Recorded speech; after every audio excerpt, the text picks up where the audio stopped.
dream. Others begin with a warning, but this one begins in an ordinary classroom where a single answer will change a young man's life, challenge a family, and test how far a person can go for what they believe in. Okay, so good morning, class. Morning, Miss. So I know this setting is new to you all since we will be going to do our first activity today in physical fitness. And since it's our first meeting today, I'd like to know you all better. So I'd like to ask personal questions for you to answer today. So class, what does it mean to love our country? Miss.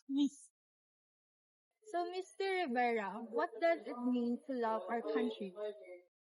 Loving a country means helping improve it, like contributing to the development of the country as an engineer, like that. Okay, thank you, Mr. Rivera. Anyone else? Ako po mean. It means following the rules, respecting everyone, and doing what's right. For me, maybe protecting our tradition or being proud of where we come.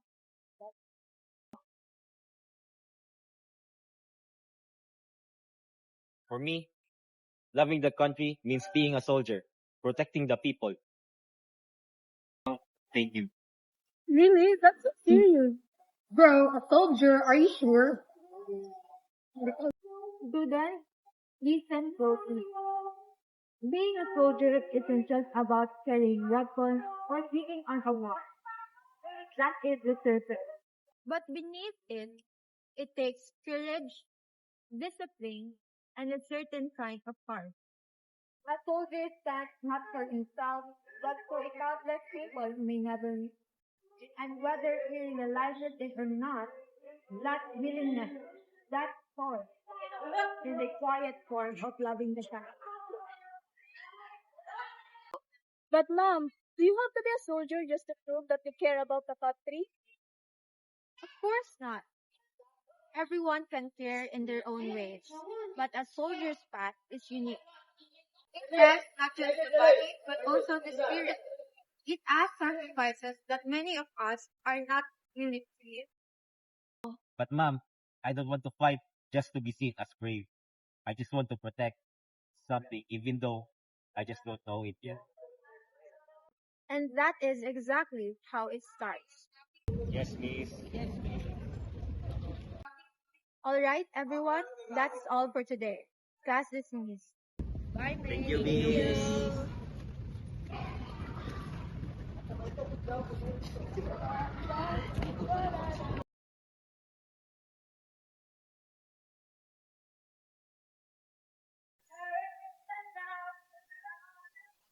Okay lang yan, pre.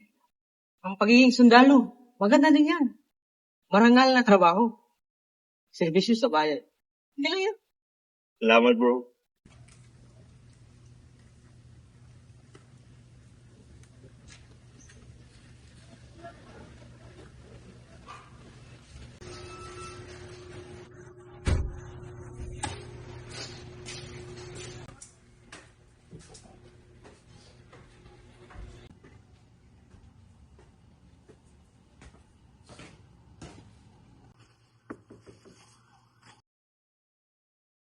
Nay, Dito ka na pala. Tara na, kain na. Yan, kain na tayo. Kumusta ka sa school mo, anak? ma, may sasabihin ako sa'yo. Kanina, tinanong kami ni ma'am, ano ang pagmamahal sa bayan. Ang sabi ko, gusto ko maging sundalo. Kung magsilbisyo na, kahit mahirap, delikado. Yan pa rin yung pangarap mo? Di ba napag-usapan na natin yan? Alam mo kung gaano kadelikado yan. Tsaka wala kang kaparoonan dyan. Isipin mo naman yung buhay mo. Ma, ito ang pangarap ko. Hindi lang tong basta-basta na gusto ko lang gawin. Gusto kong magsilbi sa bayan na. Gusto kong tumulong sa iba. Hindi lang para sa akin. At ako, wala ba akong boses dito? Ayokong mawala ka sa akin. Ayokong mawala ka sa pamilya natin. Hindi ko kakayanin kung may mangyayaring masama sa'yo. Nay, ba't ayaw niyo na sobra? Ba't tinatanggihan niyo ang pangarap ko? Alam niyo naman, tama ang intensyon ko. Ay nako, tigilan mo na yan. Basta ayoko. Tumigil ka na, kumain na. O, Nay, Female graduates, Maria Lee.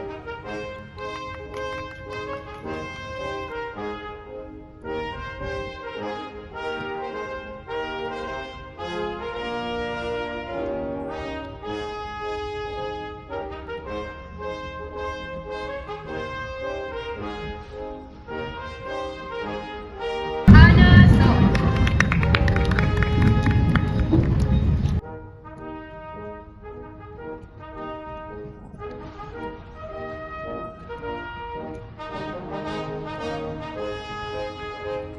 Stay Reyes.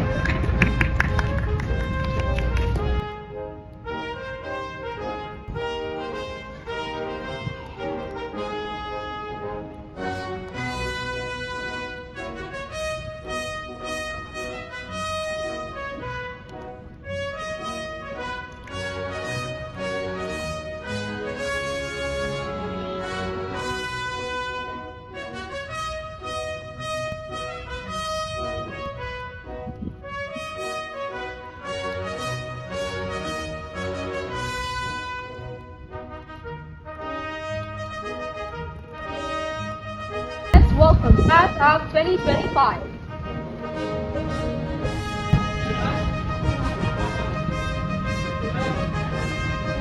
I now announce Class of 2025 as official graduates.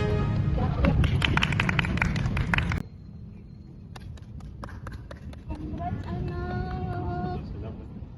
Congrats, pamangkin. Grabe, parang kailan lang ang bata-bata mo pa. Ngayon, malapit ka na magiging doktor. Oo nga, anak. Ayan na, ang dami nating sinakripisyo para maabot mo yung pangarap mo. Doktor? Ma, I never said I wanted to be a doctor. I wanted to be a soldier.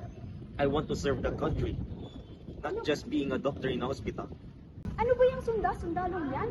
Pero ma, Uy, kalma lang kasi gutom na ako. Kain na tayo. Doon tayo sa ano? Saan tayo kakain? Doon sa ano, di ba? Kain tayo. Kain. Yay, graduate ang pamangkin ko! Anak, mag-usap mo na nga tayo. Graduate ka na. Isipin mo naman yung future na. Alam mo anak, hindi ka pwedeng pumili ng pangarap na magiging delikado yung buhay mo. Ano ka ba? Ma, ito ang future ko. Hindi ko lang to basta iwanan ang pangarap ko dahil lang sa takot. Kung wala akong lakas ng loob, paano ako makakatulong sa iba? Pangarap o katigasan ng ulo mo? Anak, gusto kong mabuhay ka ng matagal. Ayoko na isang araw, bigla na lang silang tatawag na wala ka na. Gusto ko kitang makasama, anak. Ngayon, naintindihan ko na. Hindi mo talaga ako kilala. Hindi mo naintindihan kung gaano ko talaga kagusto ito. Hindi naman sa ganun.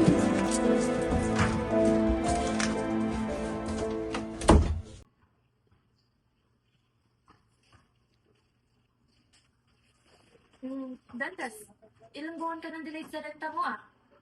Pasensya ka na, pero kailangan mo nang umalis dito, iyo. Naiintindihan ko naman yung sitwasyon mo, pero marami pa akong obligasyon eh, hindi lang ito. opo. Naintindihan ko po. Oh, tingnan mo iyo.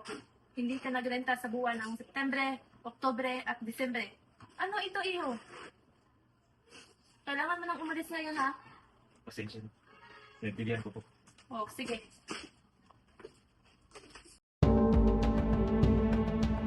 Brad. Basta, Kumusta, Brad? Brad, Oh. kailangan talaga ng tulong. Tingnan mo karawan. Hanggang ngayon, sinusundan mo pa rin ang gusto mong maging sundalo.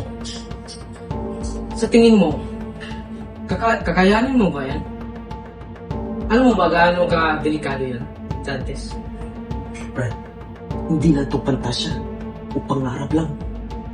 Brad, alam mo yan. Bro! Gumising ka naman. Akala mo ba bayani ka?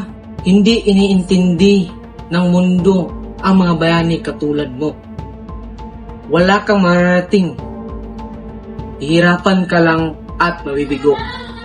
Tigilan mo na yung pangarap na yan. Hindi ka magtatagumpay katulad ko. At bakit mo ba inaaksaya ang buhay mo sa paglilingkod sa walang kwentang bansang to?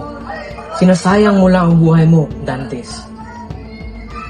Hindi ko itong inaasahan na sa'yo. Kala ko magkaibigan tayo, Brad. Ngayon, nakita ko na. Binago na ng tagumpay yung utak mo. Nakalimutan mo ng magmahal at magpakita ng malasakit sa iba. Pagmamalasakit? Nagdadala na ba yan ng respeto? Nagbabayad ba yan ng renta? Ang pagiging sundalo, para lang yan sa mga bata. Hindi sa taong katulad ko na gusto lang mabuhay sa isang totoong mundo. Mas pipiliin ko sa sakripisyo ang sarili ko kaysa sa ipagkaulo ang puso at paniniwala ko. At hindi ako magbabago kagaya mo. Umalis ka! Umalis ka dito! Ay ko na makita ang mukha mo! Alis ka! At huwag ka nang babalik!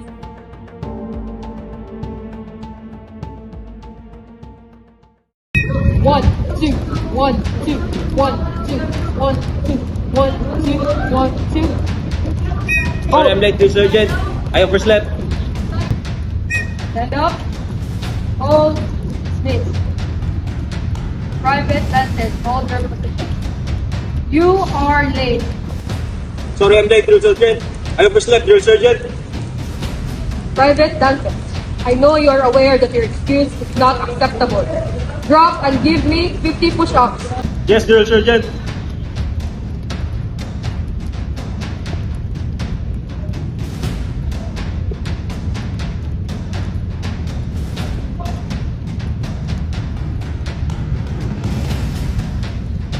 Hold your position. 1, 2, 3, 4, 5. Hold your position. Stand up. Position. Go to the field and run 50 laps.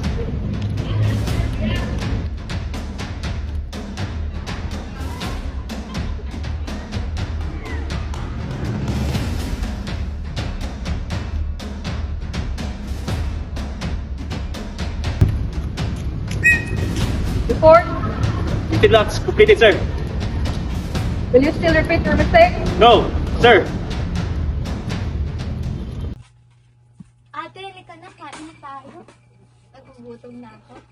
Sanction, super nag-aalala talaga ako kay Dante. Bakit ate? Hindi pa rin siya nag-text. Talaga? Nag-away kami dahil ayaw ko nga siyang magsundalo. Ano, nagkasagutan kayo? Oo. Nag-aalala na talaga ako kasi hindi pa rin siya umuwi hanggang ngayon. Ni text, tawag, wala man lang. Ay, oo, no. Ilang araw na din. Magtatatlong, ano na yun, weeks na yun, di ba? Oo. Sana pala sinuportahan ko na lang siya sa gusto niya. E di sana, ngayon kasama natin siya kumain dito. Kung mag-aalala ate, hindi natin alam, baka kailangan niya lang ng oras, ng panahon. Kasi iba-iba kasi tayo ng way ng pagkukop ng mga hinanakit natin. Baka kailangan niya lang ng time. Baka sa susunod na araw, magpaparamdam na yun. Ipag-prepare na lang natin siya, ate. Sana na. Kain na tayo, ate.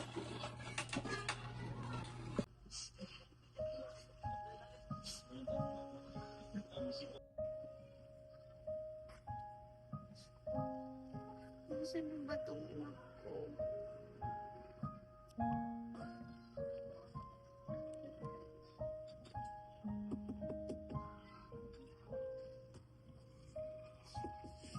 Sino ba itong kumakatok na to? Nay, bang nangyari sa'yo? Saan ka ba galing? Ilang araw na kitang hinahanap. Naging sundalo po ako, Nay. O, halika muna. Opo. Umupo muna tayo. Ikwento mo yung mga nangyari sa'yo.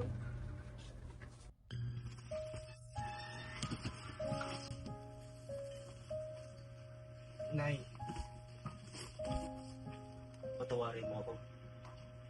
Alam kong mahirap tanggapin ang ginagawa ko. Pero ito po ang gusto kong gawin. Nang umalis ko ako, Nay, ang nasa isip ko lang ay yung hindi mo pagtanggap sa gusto ko. Parang wala akong kakapi. Nay, alis na po ako sa unang mission ko. Pero sana po, tanggap mo po ako. Hindi na ako. Anak, pasensya ka na rin ha. Di ko nagawang tanggapin yung gusto mo. Di ba lang kita sinaportahan? Kasi natatakot ako eh. Pero, patulog na tayo. Kasi may ipapakita ko sa'yo bukas. Opo, Nay. Sige, tara.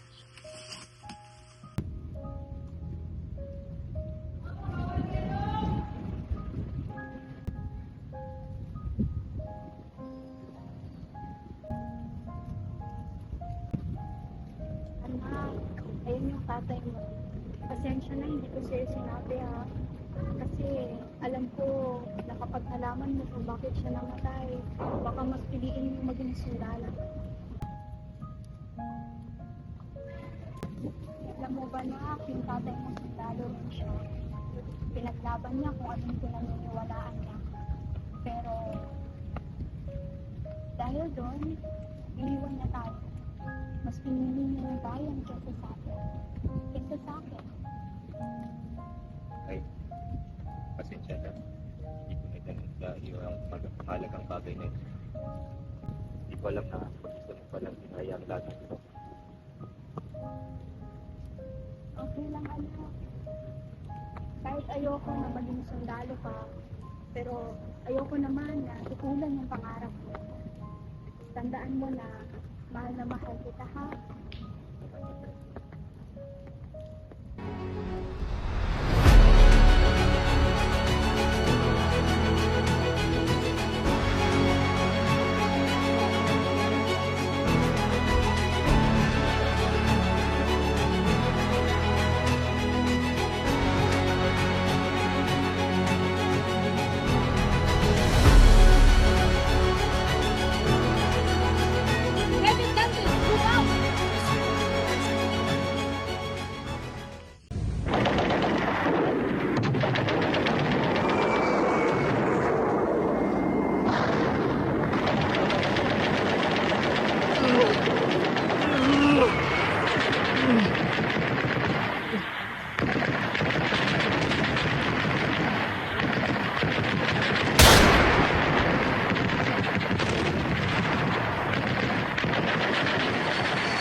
Ano yan?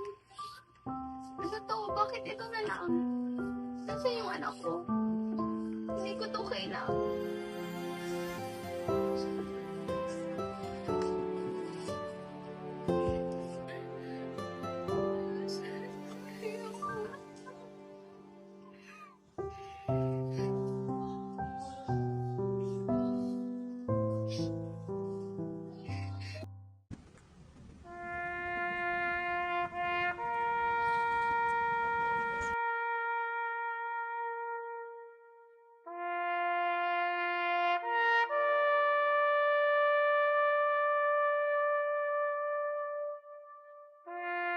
For the last time, let's give honor to Private Dantes. Salute! This story began with a simple question in a classroom. What does it mean to love our country? For some, it was an idea. For others, a dream. But for Dantes, it became a path he chose to walk, even when it cost him comfort, friendships, and the heart of the person he loved most. Love of country isn't loud or boastful, nor is it measured by applause. It often lives in the quiet sacrifices no one ever sees, like the son who leaves home despite fear, the mother who waits every night for news, and the families who carry the burden long after the world forgets their names. People say a soldier's service goes unnoticed, that their sacrifices fade into silence. But before a soldier marches into the field, he has already fought battles within himself, between duty and fear, dreams and family, the life he wants and the life he is willing to give. Dantes never sought glory, he sought purpose. He chose to serve this country in the hardest way, by giving a part of his life so others could live theirs in peace. And though his journey ended beside a father he never knew, his story is not one of loss, but of honor. Because love of country is not measured by how long one lives, but by how deeply one decides to survive. Let us remember that some heroes wear uniforms, some heroes stand in silence, and some heroes never come home. Yet all of them love this country enough to give it everything.